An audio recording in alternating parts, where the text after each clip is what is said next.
Hello and welcome back to another episode of the Elam Road podcast, where on tonight's show we're going to be previewing Sunday's game against high flyers Aston Villa at the Gtech. If you haven't already listened to our previous episode this week where we dissect back-to-back defeats against Brighton and then Sheffield United, go do so now, although it is quite miserable. That episode is live across all of our digital platforms. Tonight, though, I'm joined by Neil from the For the Love of McGrath podcast. Neil, thank you so much for taking the time, mate. Really appreciate it.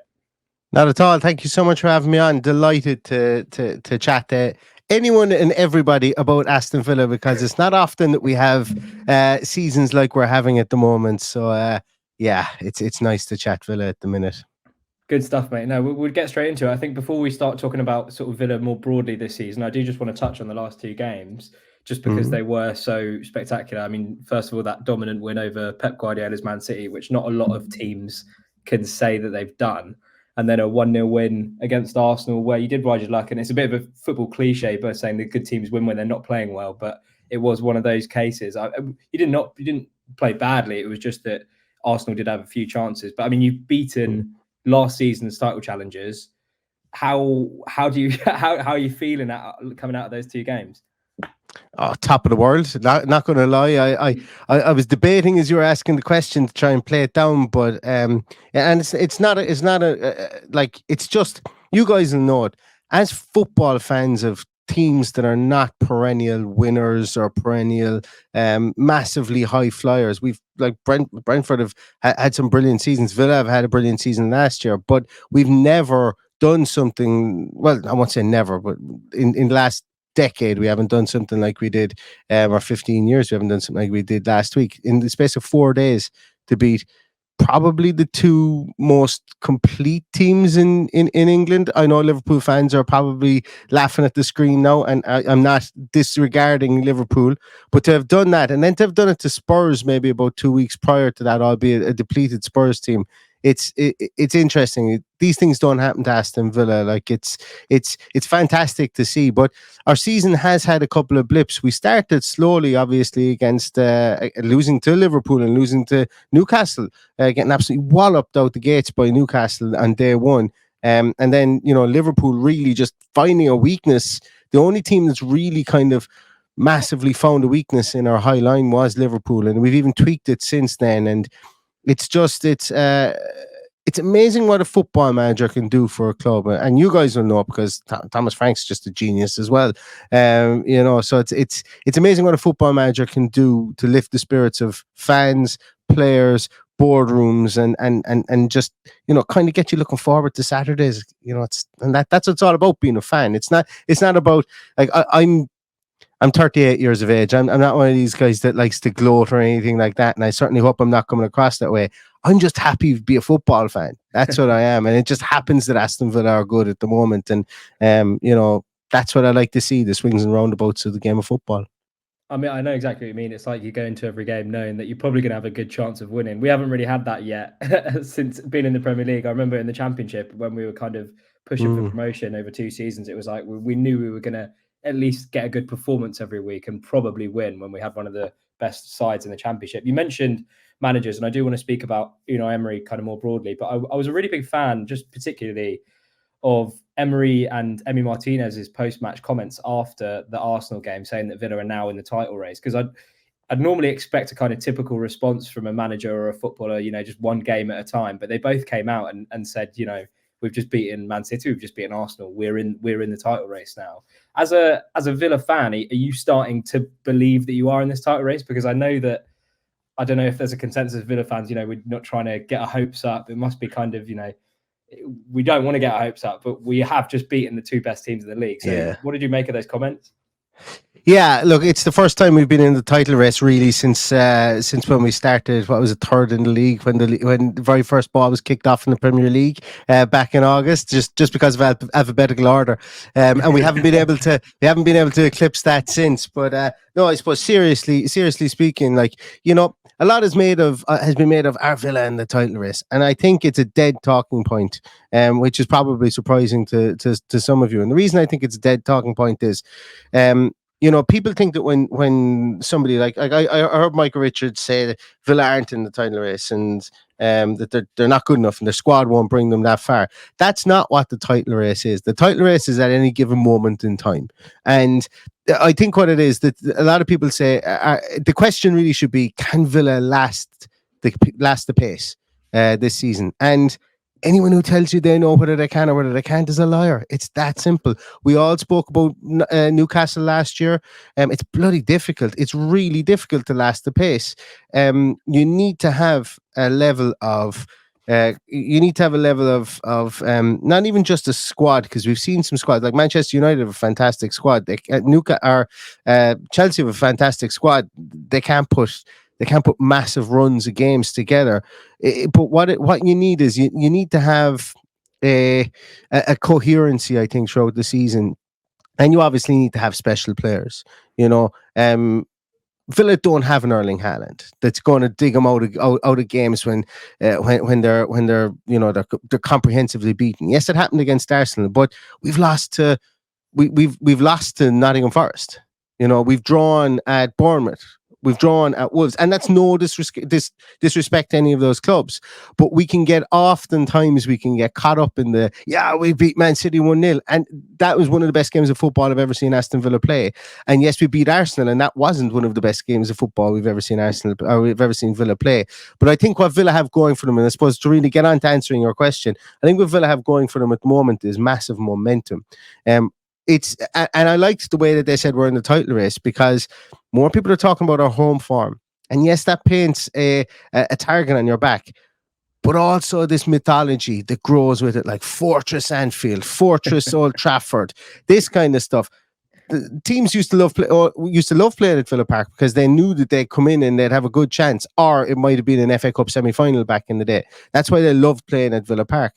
No, not so much. So the real answer to your question is, if we do this podcast again at the end of January, I think that's when we might play you guys again. I think it might be the end of January. So, yeah. If we do this podcast again and Villa are still third in the table, 2 points off top, I'll have a more conclusive answer for you. But as of now, I'm just enjoying it, and I don't know whether Villa are in the title race, but what I do know is they've had two great results back to back, coming off a draw against Bournemouth.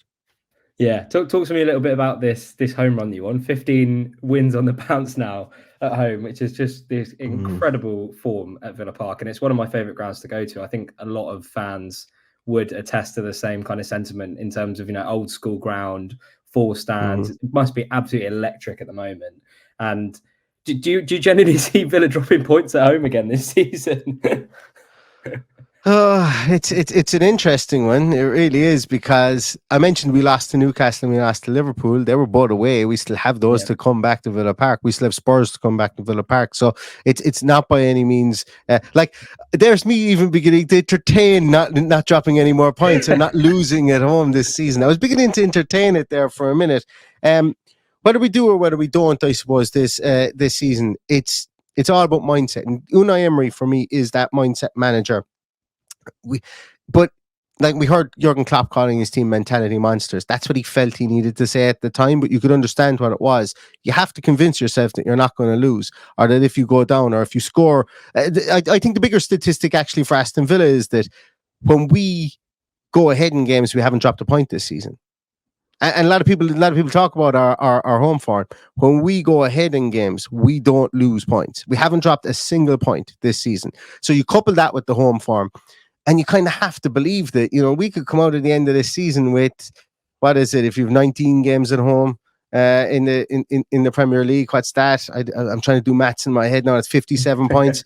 If Villa could come out of the end of this season with 45 points, something along those lines, from all your home games, like that has to have a Champions League written all over it, and I think that's probably what the goal is. You limit your losses at home, and it's probably a goal for every team, but you limit your losses at home and you pick up the scraps when you're away from home. And we haven't been terrible away from home either. We just haven't been as good as we are at home. And then you add it up at the end of the season, you see where you come. But like, your home form is going to get you where you're going to get to. And when you talk about the ground in Villa Park, and you talk about it, like the little tweaks that Unai Emery has made little tweaks about, and this may sound very simple and very, very, very probably doesn't really mean anything to many people or any people. But I think to the players it does. Like Villa are one of a few clubs in England that have won the Champions League or the European Cup, and they just have that in the tunnel before the players come out. Little things like that, like you're going, okay, let's not be scared of what happened, albeit touching 50 years ago now. Let's not be scared of what happened there. Let's put it out in front. Let our players go. We've done it before. Why can't you go and do it again? It's all these little kind of tributes and kind of mental kind of ticks that Unai Emery has brought in is what's helping our home form. That and the fact that it's a nice atmosphere of Villa Park at the moment. I think most teams will play well when their fans are bang up for it too. Yeah, 100%. I could attest to the same thing when when the Gtech's up for it, which I think it will be on Sunday, to be fair. But we'll kind of get onto that later. I do want to talk about sort of players specifically. Villa's back line. I know that a lot of the forwards might be grabbing the headlines this season, but the back line is quite different to what it was last year. I mean, Pau Torres coming in, Diego Carlos, who I'm sure was injured most of last year, was he not? Yep. Got injured in the second game against Everton. Yep. Yeah, and I mean, when Tyrone Mings got injured against, was it Newcastle at the start of the season? I think. Yep. First game of the season done. He gets injured. Were you fearing the worst in terms of that back line, or? I think I was. Yeah, so I was is the short answer. And the reason I was we had one recognized left back. Alex Moreno was injured, who was just like a transformational player for us last season. I think he plays this weekend against Brentford. Well, I think he has to play because Luca Dean is out. He's suspended. But we only had one right back at the club. We let Ashley Young go. One right back at the club was Matty Cash, and then Tyrone Mings goes down. And then you're going, you have to throw Pau Torres in there, who isn't used to the league, and Ezri Konsa. And then we've got a guy coming back from doing his Achilles on the bench. And like you're looking around and you're going, I'm not confident in, like we have a back four and that's it. We don't have anything else. And they've just grown into such a solid unit, you know. Losing Tyrone Mings, a lot of other fans of other clubs will ridicule him because he went through a period of his career where he would make a mistake. But he was a real leader within the group. He's a very thoughtful person, as in, you know, he's a very grounded person. He's an emotional person. He's in his own head. And I think this team itself as well are very together from that point of view. They've no problem. You can see it. They've no problem. They don't take themselves too seriously. And they rally around each other. And I think a lot of that's been brought by the defence, by the Tyrone Mings of this world, or even by the Emi Martinez of this world. So when he went out, he was a big hole to fill. Ezri Konsa has grown 1.5 foot this season in just stature. Like, he's a proud man at this moment in time because he's just excellent. Whether he's playing right back, whether he's playing centre half, where I feel he's probably twice the player at centre half as he is at right back, but he's out at right back at the moment because that's where Emery needs him from I suppose a tactical setup. He's just been amazing. He really has. And then Pau Torres passes like Zidane and he plays centre half. You know, like what's not to like about that? So it's for me, I think it's been one of the big plus points. We've shipped goals, yeah, but I think when you look at it, it's a good microcosm of our season so far because you know, the what we lost or what we haven't had in defence has become a defining part of this team. And yes, we brought in Clement Longley, and we still have Callum Chambers, and now Matty Cash is back back fit, and Alex Moreno is back fit. There's a bit more of a rotational aspect to it, but it's been the growth of the defence, the gelling together of that defence in such difficult circumstances that's really made a big difference, I think. Yeah, we know Ezri Konsa quite well. He used to play for Brentford, and the word Rolls Royce springs to mind whenever I think of Ezri Konsa. He should definitely be in for a shout for England. I know he has been called up recently. I want to say he was called up in the last squad. Called up for the last squad. I hope he gets on the plane to the Euros next year. I do want to talk about John McGinn because I feel like he might be one that goes under the radar a little bit just because of the things I mentioned just before about how sort of the forwards in terms of Watkins and Bailey's having a really good season as well. But John McGinn, is it fair to say he's just undergone a transformation under Emery, or has he always been this good? When we were in the Championship, John McGinn, I remember when we got promoted from the Championship, and I remember I think it was Yeah, it was. It was the first game of the season and we played Spurs. And McGinn was just so good in the championship. And then we played Spurs and he just ran the show. And I was like, guys, this guy's just brilliant. And even throughout that whole first season under Dean Smith in the Premier League, he was just rock solid. He was excellent. Second season, he was excellent. And then Mr. Gerrard comes in and just completely kind of almost castrated any kind of creative ability or any, basically, he just stopped him from playing for whatever reason. And John McGinn to this day kind of talks about, he was stopping me playing. He also took the armband off Tyrone Mings and gave it to me. And I wasn't quite comfortable with that because Tyrone was still the leader within the group and stuff. And it just, lots of things didn't sit with him. And then Gerrard gets the boot and Emery comes in and says, I love this guy. He's a fantastic player, but I need him to start scoring goals. And McGinn is just once again gone with Unai Emery. He's listened to him. He's worked with him. He's treated him as a mentor. And John McGinn has gone on from strength to strength. And I talked about the losing of the captaincy or the losing of the leadership aspect of Tyrone Mings and Ezri Konsa stepping into that. John McGinn has stepped into that in his own way as well. John McGinn certainly doesn't take himself too seriously. He's a complete another messer. But on the field, at this moment in time, you will find very few players in the Premier League that will outwork John McGinn. Like, he's a mutant. The amount of running he does is just you get tired looking at him, and every good team needs that. They need that workhorse player, and I've been really impressed with him. And a lot of it is to do with Unai Emery. Unai Emery saw a role for him within this team, whether it be even a right winger at times he plays him, or whether he plays him directly in behind the striker, or whether he's played him as a 6, or whether he's played him as a left winger.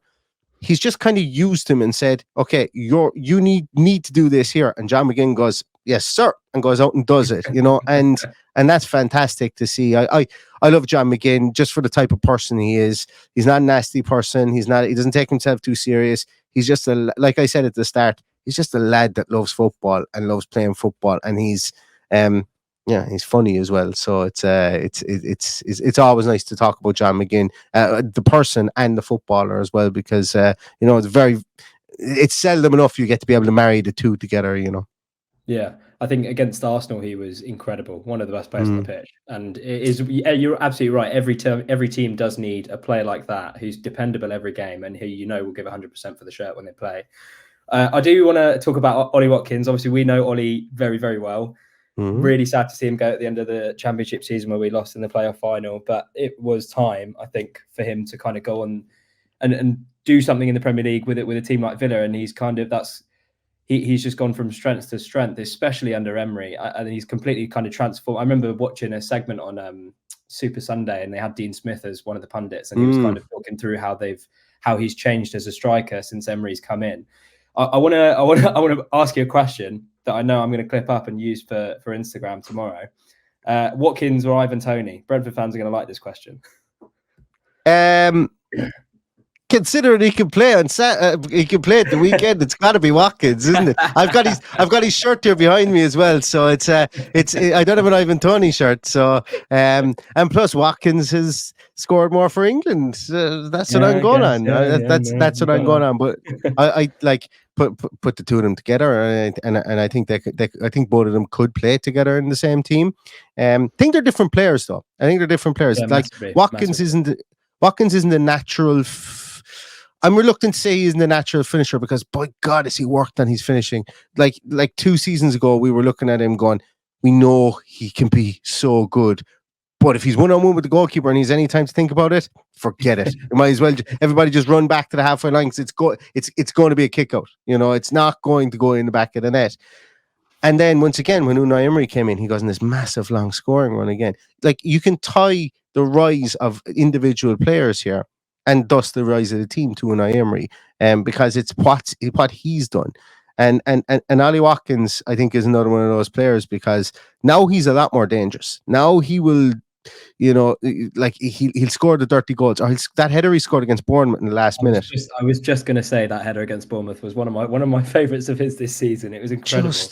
And it was so funny, and I am a small bit like I'm the conductor of the Ollie Watkins fan bus at Aston Villa. I've never, I know I said there that sometimes you'd see him go through on goalkeepers. I've never been the person to denigrate him. I've always been, look, Watkins is a top scorer. He is going to come good. He's played for England. It's not a case that he's a bad player or anything. I was never on that bus. But even when he scored that goal, that header, I was like, "Ooh, didn't think he had that in the locker." But he's just shown that he has, and I'm very, very conscious as well, Michael. That I'm speaking so glowingly positive about Aston Villa and these players, and we might go out and get done 4-0 at the weekend, and that's absolutely fine. I'll bring it back to the very start. Sometimes you just got to be happy, and if you're like, and it's not gloating, it's not anything like that. But I'm fully aware that Aston Villa can do an Aston Villa and ship 4 and look absolutely turgid at the weekend. But I'm only answering the questions I've been asked. We'll get onto the weekend, and I'm very confident that we're not going to score 4 against you. I went to Villa away last year and managed to get caught in traffic on the M1 up. So I was sat in traffic for 2 hours, missed kickoff by half an hour, and you were already 3-0 up at that point. So I may as well have just fucking turned around and gone home. But Aaron Danks. Best performance. It was a very miserable day. Talk to me a little bit about Unai Emery. You've mentioned him quite a lot because I feel like he is one of, in my opinion, the most criminally underrated managers in world football. He's won 4 Europa Leagues, multiple honours in France. The only club where it didn't work out for him was Arsenal, and even there he managed to finish 5th and get to a European final. But I just want to know specifically, in terms of the differences between Gerrard and Emery, and there are loads, but just how has he managed to get the, relatively speaking, the same group of players that Gerrard had, get them playing well and get them to 3rd in the league and beating teams like Man City and Arsenal? Just how has he done this? I think the secret sauce is just honesty and hard work, and I genuinely think that, because the man is a footballing he's a footballing freak, so much so that Aston Villa would play an away game, and then he'll, on his Instagram or on the Aston Villa Instagram or whatever, someone will catch him maybe on the bus on his phone watching the game back, on the bus home from that game, little things like that. And I think in any walk of life, if people if you're looking to be in a management position, and if people that you're managing can see you working hard, they're going to work hard for you. If people see you with your feet up, they're going to have apathy for you. If people see you expecting too much from them but not giving them the direction that they need to get to where they need to go. And I think Steven Gerrard probably fell foul of the fact that probably what was termed before the Glenn Hoddleization of Football Manager, where he couldn't understand why certain players couldn't do what he could do. Now I'm open to correction in that. I don't know. I've nothing I've no factual basis. It's just an opinion that I have with regards to Gerrard. But I think with Unai Emery, it's not a case of that. I think it's a case of, let's try this and see, does it work? Okay, that didn't work. Well, what I've seen you do here is I need you to tweak this and do this. So I think he's, for all he's maligned for how he speaks English and stuff like that and was ridiculed previously, I think it's how he communicates the game of football. I think it's how he explains the game of football. We called him the professor when he first came in because that's what we were told to expect. We were told to expect hour-long video analysis. We were told to expect in-depth, detailed opponent analysis and so on. And that's what the players got. And they said it was a bit of a culture shock for them, at the start when he first came in. And now he's colloquially known as Mr. And I think that shows the respect the players have. He's Mr. Emery. He's they respect him enough to almost teach him like a teacher, or treat him like a teacher. Okay, you've done amazing things for us so far. We will continue to listen to you because we buy into what you're doing for the club. And I think that's what the biggest change is. I think he just kind of, and it's not that Gerrard didn't treat them like humans, but I think he just treated them like he's like, I can be great for you in your career, and we can be great for this club together, and your career could be at this club. But if I'm not able to give you what you need at this club, I will make you good enough so you'll be able to go on somewhere else that can get you that. And I think that honesty in football, that nothing lasts forever, but while we're here together, let's work together. I think that's really, really important. And I think Emery's just gotten that buy-in from absolutely everyone. Even Leon Bailey, who I will say I'm the conductor of this man's bus. There was times when I was kind of going, yeah, I think if we could get 12 million for Bailey, let's get it, and let's just cut our losses on him. Even he's kicking, he's absolutely kicked on this season as well. So it goes to the measure of the man management that he can do, and the philosophy that he has when dealing with the group, and I suppose explaining what he wants from the group as well. I was listening to a athletic podcast. I don't know if you've listened to it. They did a whole one on Villa the other day, which I would thoroughly recommend any Brentford fan listening to go and check out before the game on Sunday, because they kind of go into detail on what's changed and the kind of manager that Emery is, in terms of what you just mentioned, the hours that he puts on the training ground, the video analysis, all of that. He's a proper student of the game, to use a football cliche. But we'll move on to Brentford. Just something I ask all of my guests when I do these kinds of videos. What have you made of Brentford so far this season, so far in the Premier League? And then we'll talk about the game a little bit more just to finish off. One of my favourite players in the whole entire world at the moment now plays for Brentford. And I wonder, can you guess who it is? And he mightn't even be your favourite player. He won't be your favourite Brentford player. I'll just tell you. Matty Jensen? No. Nathan, I thought my accent might give it away. I just think Nathan Collins. I followed Nathan Collins' career since he was like 15 years of age here in Ireland, and then when he went across the water, and he first caught my eye playing for an Irish underage team, and I was like, holy Christ, this guy's good. Now, he comes from great stock. Like, all his family were footballers, and his father and his uncle were footballers as well, to a professional level. But he may not have had the greatest starts for you guys, and you guys may differ. But I think he's great. Like, if I could have one player from your team that wasn't named Ivan Toney, I think I'd take Nathan Collins, just because I love him. And there's going to be Villa fans that are going, oh, Neil, shut up about Collins. You're talking about him for the last 3 or 4 years. And I'm there. Yeah, I'm here to stay. I'm always going to talk about Nathan Collins. I've talked about him back in his Stoke days, and I'm going to continue to talk about him. But what I do like about Brentford is, and I think one of the biggest things about Brentford is, it's a lot is made about the club from top to bottom and how it's run, and the, I suppose, the intelligent nature and how they approach the game of football. Whether it be Thomas Frank, and he's like a studious football manager. He is a football coach. Is what it is. He will make you better. He will teach you how to play the game of football the way you need to play it within his team. He won't expect you to understand it without teaching you. Same as Unai Emery. I think there's a lot of respect there. But the club and in their recruitment, Brentford were Brighton before Brighton were Brighton. In their recruitment, and that's the reality of it. That really is getting the likes of Aaron Hickey in there, 21 years of age, getting like Brian Mbeumo. Brian Mbeumo must be one of the best club signings ever. You guys signed him at 18. He's a French under 21 international or something like that. I think Ligue 2. Yeah, kind of from Troy for peanuts at the time. Exactly. Yeah. Vitaly Yanlet as well came in 4 years ago, I think it was, when he was 21, under 20, German under 21 international. Like the scouting network that's there, and that's not. I haven't even touched any of the Danish players that were just plucked from relative obscurity and have come in and just taken the league by storm. But the way that they've been able to marry that with the old guard as well, the guys who've come up through the leagues, the guys who've been, I suppose, guys that have been thereabouts, like Ethan Pinnock is a fantastic centre half. Like in that, but he's a fantastic centre half in Thomas Frank's system. I don't think I can't say whether he can or not, but I'd like to see him try and play in Unai Emery's side, but he would be a lot better in Thomas Frank's side, because that's where he's found his niche in there, and he's just a really, really great ball player. Like, he just is. And the way that the team has been constructed, it's not about bringing in a huge name. It's bringing in the right player for the right job, for the right time, for this manager. And that, like, I'll applaud that all day long, because that's proper football.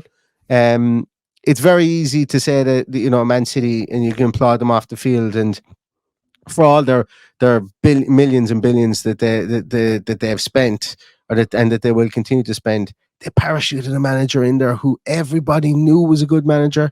They brought in players who the majority of people knew were good players, and they kind of went, if you can't succeed, well, then we'll just buy someone else in again. Brentford didn't have that luxury. Aston Villa, to a great degree, haven't had that luxury, and Brighton, likes of Brighton, haven't had that luxury. But the punching above the weight, relatively speaking, from a financial point of view. It's what every football fan should admire. It's what they should do. And I hope that doesn't sound patronizing, because I'm talking about Aston Villa this way as well. But Brentford have been absolutely fantastic with that, and the fact that they've, their squad remains stable year in, year out to a decent degree is just it's a testament to how well the club is run. I think that's the best answer I've got when I've asked a guest that same question so far. So thank you. And I'm glad you mentioned Nathan Collins as well, because he is injured at the moment, so I don't think he'll feature on Sunday. But he has had a great start. Like a little bit at the start, it was a little bit like Marmite. He made a couple of mistakes here and there, but then as he shored up in the last sort of 5 or 6 games that he played before he got injured, he was looking very, very good, very assured. And he can pick a pass as well, which I did not see. Yeah. I didn't see that in his game. So I'm glad. Have you ever seen his goal for Ireland, where he picks the ball up in his own half and just decides, "I'm going"? I haven't, but you have to send that to me afterwards. I will. Yeah. We'll get on to Sunday then, in terms of how you think it's going to go. I'll give you the lowdown on Brentford. We are completely fucked by injuries at the moment. We've got 9 players out. 7 of them would be in contention to start. That includes injuries, and obviously Ivan Toney suspended. Having said that, we recorded our podcast yesterday, and it would be very Brentford to somehow pinch a win on Sunday. It's either a 1-0 win where we get like a 95th minute winner and you've been all over us the whole game, or you're going to batter us 5-0. But how do you see it going on Sunday? How are the two styles going to match up? Any key battles we should be looking out for? Brian Mbeumo's out, isn't he? Brian Mbeumo is out. Yeah.